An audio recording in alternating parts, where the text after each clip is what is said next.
The Honeydew Professor.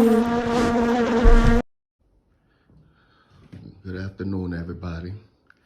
So my wife got this chandelier for her birthday, and I was just making a little install video and pictures. I have pictures of how I reinforced the box so that it can support the weight.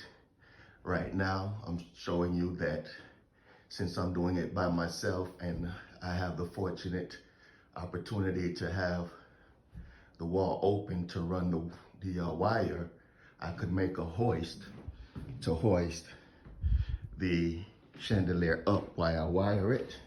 And for additional reinforcement, I'm going to use these butterfly screws. As you can see, each screw supports 120 pounds. The chandelier is a lot less than 240 pounds. I'm going to use 2 screws. All right, I'll send another video